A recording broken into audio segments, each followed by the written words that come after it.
Smackdown Live, ladies and gentlemen. You know, I, at this time, have found Smackdown to be a more compelling show. The only reason I like watching Raw is not at this moment about Goldberg and Brock Lesnar. I really don't care that much about Raw, even though I do believe Sasha, as well as Charlotte, did a great job at Hell in a Cell. There's not much there for me. Really. They're not even doing the Bob Backlund and Darren Young thing anymore. That's a bad thing. Make Darren Young great again. They should have put him on SmackDown with Bob Backlund. Would have been better. Anyway, I'm going to start with The Miz. I'm going to start with Miz TV. I'm going to start with the oil and water problem that Daniel Bryan and The Miz has. Water is great and so is oil. They're perfect, be separate from each other. You put them together, it never work. And when it comes down to it, the way they depict one another in this respect, when Daniel Bryan and The Miz, is perfect for each other. They're yin and yang. They actually complement each other so well, it works great. Not saying there isn't any actual annoyance between each other. Let's be honest, Daniel Bryan actually got heated with what Miz has talked about a couple of times. It's being honest. I'm not saying it's a right honest, he's just being honest. Now, when it comes to Daniel Bryan, he announced almost all of the participants in Survivor Series. What we got for the women, not all, we only got like 2 for the women. My mistake, 2 so far. Of course, there's more, hopefully there's going to be more, and I'm going to talk about that at the end of this review. But we got what's going to be for the men, we got what's going to be for the tag teams. And I'm glad this, well, almost all the men in the tag teams. We are missing one more team because we have Hype Bros, Usos, American Alpha, your odd couple of Rhino and Heath Slater. My guess is it's going to be someone you wouldn't expect. I'm not exactly sure who. Maybe they might bring someone up from NXT to surprise us. I doubt it, but you never know. But it was a good segment. Then it led into the segment that made no freaking sense. Made no sense.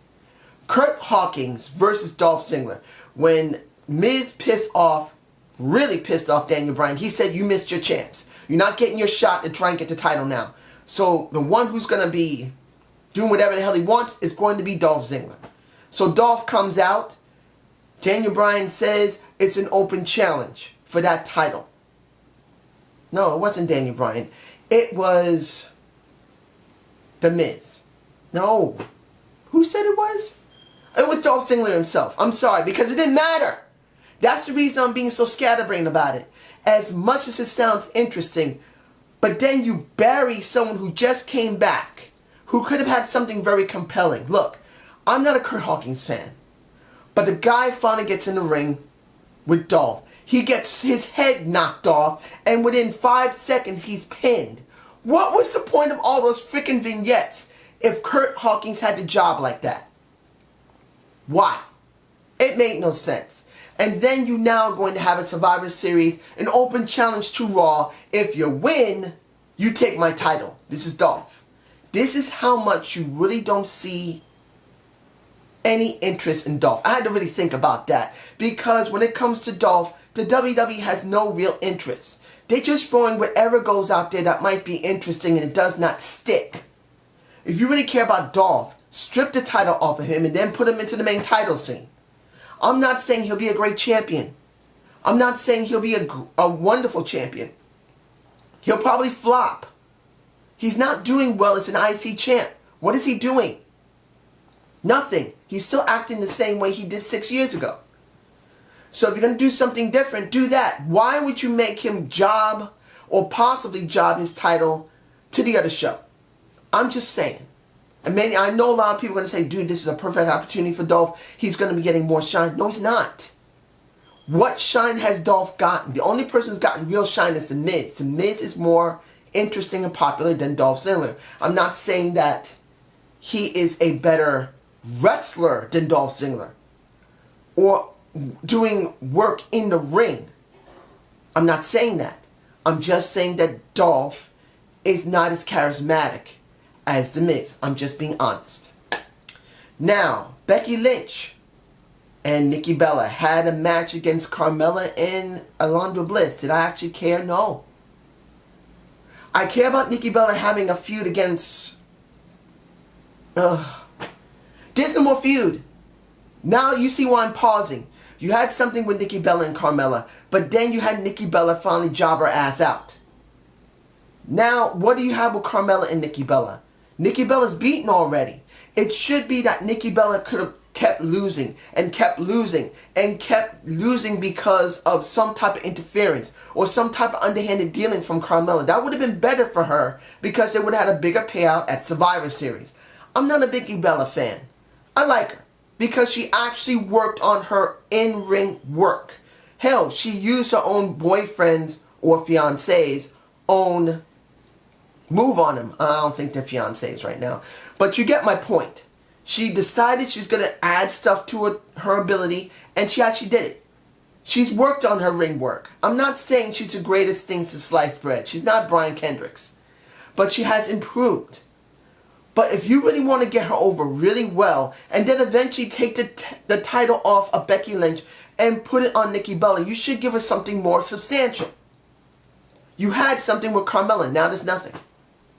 Then there's nothing with Alundra Bliss, and there's nothing with Becky Lynch. Yeah, you painted a white line, not a white line, a yellow line down her back. Now I'll say that was something interesting, but it's not like the first time it hasn't been done. Hell, the Bellas did it before.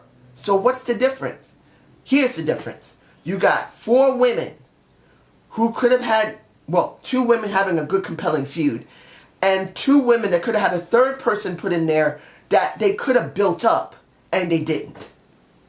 In fact, Naomi got a segment with the boss and the second boss.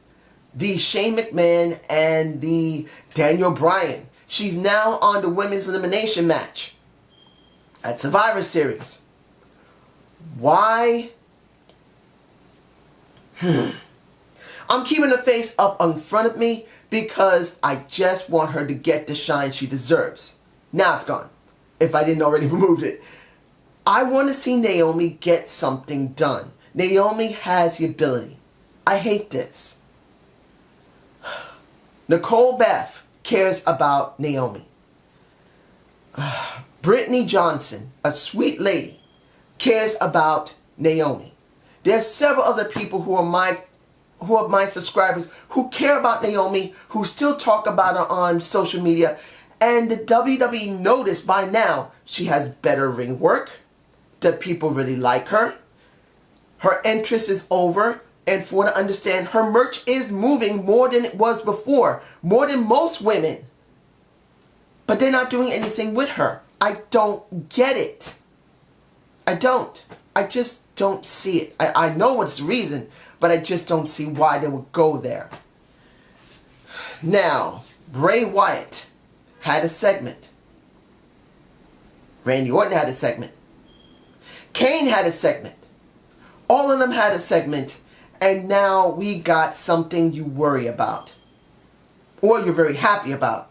You got Bray Wyatt working with a veteran in a Randy Orton. Here's the problem. Do you believe that Randy Orton won't get a bigger shine than Bray Wyatt? You would hope that Bray Wyatt would get something out of this. I don't see it. Particularly, they did that scene where his eyes glowed. I didn't get that image, unfortunately. I missed it at the time. But come on, ladies and gentlemen. I'm being honest here. By the time of Survivor Series, I do not see anything good for Bray Wyatt. If I'm wrong, you guys can tell me, look, Bray Wyatt got over. Look, Bray Wyatt got a great shine. You were wrong. I'll eat crow. And I will be happy to eat crow because I have not seen anything great for Bray Wyatt. Randy Orton will get over. But I've never seen Bray Wyatt get over and maintain that. This is what people don't see when they cheer for him and they wave their cell phones in the air in those arenas. They don't get it. As much you cheer for him when he's in the ring, as much as you cheer when he does his segments in the back and in the ring, have you actually seen him do 3 things? 1, get a title. Any title. He's never gotten one. 2, get over on someone who's well established. When have you seen that? You haven't. 3, main event a pay-per-view. Any pay-per-view could be a minor one or a major one. The closest he came was The Undertaker, and The Undertaker wasn't the main match of a pay-per-view. It wasn't. And he hasn't done that either. When have you seen Bray Wyatt win something, succeed, and not get buried either the next day or the next week? You haven't. I just don't see this good for him. I still say this. Bray, leave WWE. I'd rather see you go to TNA. You'll get way more there, even with the problems they have with Dixie Carter and Billy Corgan, even with the strangeness of what's going on there. I would rather see him go somewhere where he will get something interesting than this. I'm just saying. Usos and American Alpha had matches. Both of them won. I'm just putting the image up because there's no real reason to say much more than that. They're both on the Survivor Series elimination matches. I know I said that there was already people there and I already spoke about them, but I thought I should say that for both their matches, when it came to the Headbangers and when it came to, who was it with the American Alpha? Who was it? For some reason I'm blanking. American Alpha was with, oh yeah, the Spirit Squad. I don't even remember them anymore.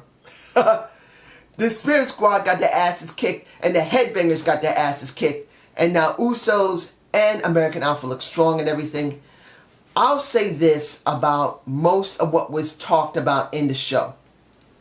They tried to really build these people up so when they go into Survivor Series, they will be something good. And this is where I believe they're doing better than WWE because they have nearly 3 weeks left. And the WWE doesn't even have more than 1 or 2 teams chosen.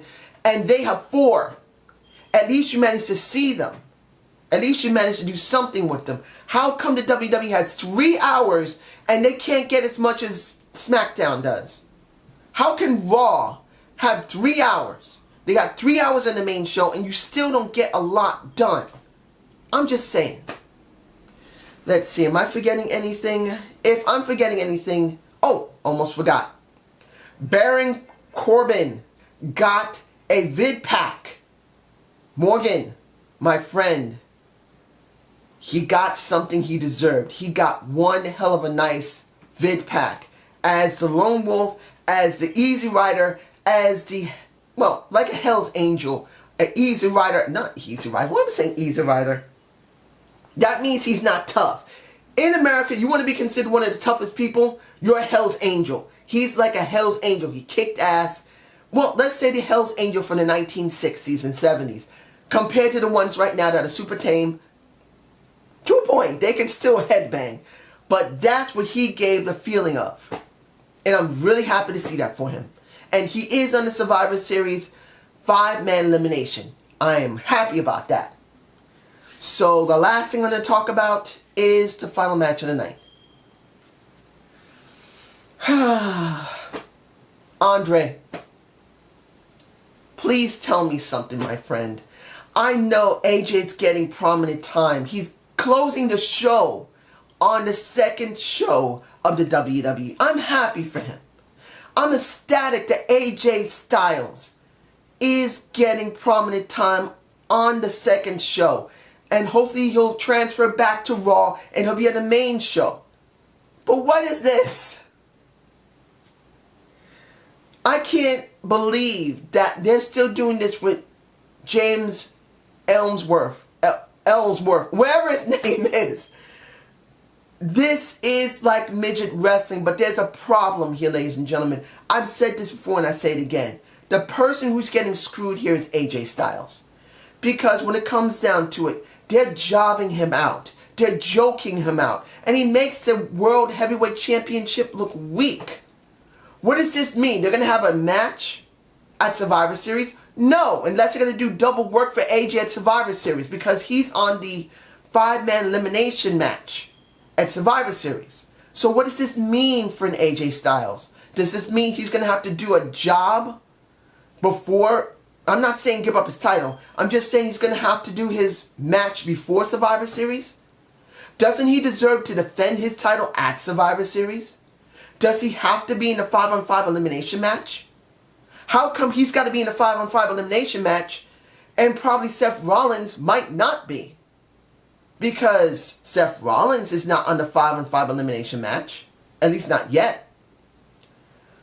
I'm not against James Ellsworth. I'm not against them throwing a little curveball into wrestling where they do something different. Where they bring a really, really small guy who obviously cannot wrestle right or do anything, and they let him mess with the main title picture. No problem.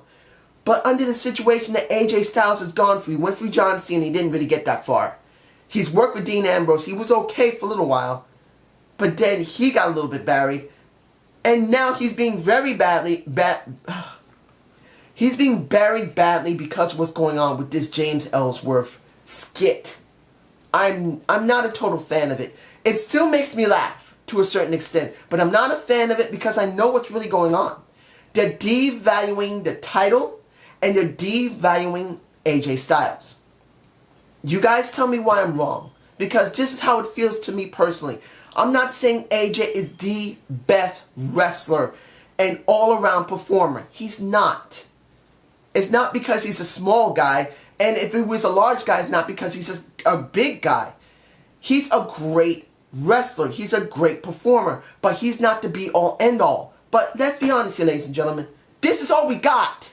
The WWE has no star power. The most you got is Brock Lesnar and Bill Goldberg, who I keep saying, Goldberg for Smackdown. Please convince him to stay for 1 or 2 years, Vince, please. We need star power. AJ Styles is a great competitor, and I love the guy. I really do like him. But he's an independent guy that had to work his way up. And they're not really treating him that well. They're putting him in joke storylines. Or they're mostly burying him in storylines with John Cena. Or with Seth Rollins. You tell me if I'm wrong. Anyway. I hope you have a good day and have a good night. Look for my reality of wrestling. I will try to get it to you guys as soon as possible. I'm not feeling well. Have a good day. Have a good night.